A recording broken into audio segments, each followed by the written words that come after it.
this is Marie from Underground Crafter, and I'm back with another Tips Tuesday. Today I'm going to talk about something that puts fear in the heart of many crocheters and knitters, and that is gauge. Dun dun dun dun.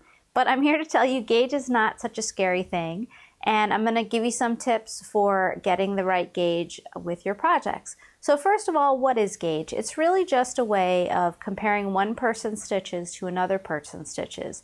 And when you think about it, there's really 4 elements that go into that. First of all of us have a tension, which is how tightly or how loosely that we stitch. And so some of us are tight knitters or tight crocheters, and some of us are loose crocheters or loose knitters, and some of us, you know, it sort of depends on our mood or whatever, and that's what we call the tension. So that's one component of the gauge. The next part is the yarn. If we have a thicker or thinner yarn, that's going to affect the gauge too. And the next part is the hook or needle. If we have, again, a bigger or smaller hook or needle, that's going to impact on the gauge as well. And then the fourth part is the stitch pattern. So if you think about it, some stitches are a little bit denser or lacier, or some stitches have a tendency to stretch, like ribbing stitches do that. So all of those things can impact on the gauge. Now, a lot of people that have been crocheting or knitting for a long time say, we didn't always have all this concern about gauge.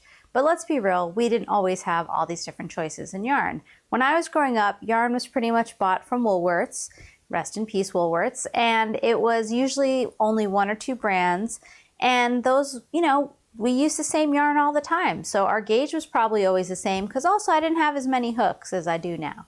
So nowadays we have a huge variety of hooks, different types of hooks, meaning different materials, different shapes, same with needles, and that can affect your gauge just as well as the different types of yarn. So unlike back in the day when we were always using our same hook or needle and our same brand of yarn, now with all this variety we can't really be sure that our tension is the same. So because of that, it does help to actually check your tension. In the US, the tension is, to check your gauge. The gauge is usually measured in either stitches per inch, so the number of stitches in 1 inch, or in a swatch of 4 inches. So the number of stitches in 4 inches or 10 centimeters. So either way is fine. And so if you want to measure your gauge, here's a couple, well, first, should you measure your gauge? And my answer to that would be, it depends on how important these 2 things are to you. How important is it to you that your project is the same size as the one in the sample? And how important is it to you that your project uses the same amount of yarn? So if you have the exact amount of yarn that the designer calls for, and let's say the yarn's discontinued, then you really want to have the same gauge, because you don't want to have to end up using more yarn than they listed, or you will run out. Similarly, let's say you were trying to make a really fitted garment. You would want it to be the right size, right? You don't want to finish it and it's too small or too big because you spent, 40 plus hours making it. So if that's the case, you'd be concerned with the gauge too. But if it's something that, the size isn't really as important, or you can just, like a project like a scarf that is, worked along the short ends, and you can really just stop when you have enough yarn, even if it's a little bit ends up being too short, then in that case, it probably doesn't matter to you too much how the gauge is. So if you are worried about the gauge, how do you actually go about measuring it? And again, the importance of your gauge swatch is going to be more important if you really are trying to hit a very specific gauge, because let's say it's a fitted garment, versus if you just kind of want to get the gauge pretty close. If you are just kind of trying to get the gauge pretty close, what you'll want to do is start with somewhere above, I would say 40 stitches, as long as it's a medium weight yarn or thinner. If it's a bulky or a super bulky or jumbo yarn, then you're going to definitely probably use fewer stitches. But you want to have at least about 40 stitches in whatever pattern that the designer is measuring the gauge in.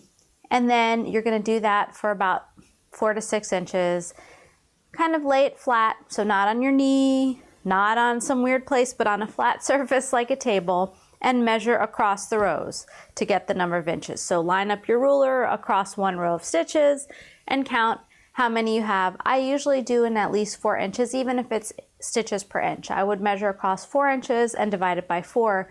The reason for that is because we all know we might have a little bit of inconsistency in our stitches, and that gives us a good average.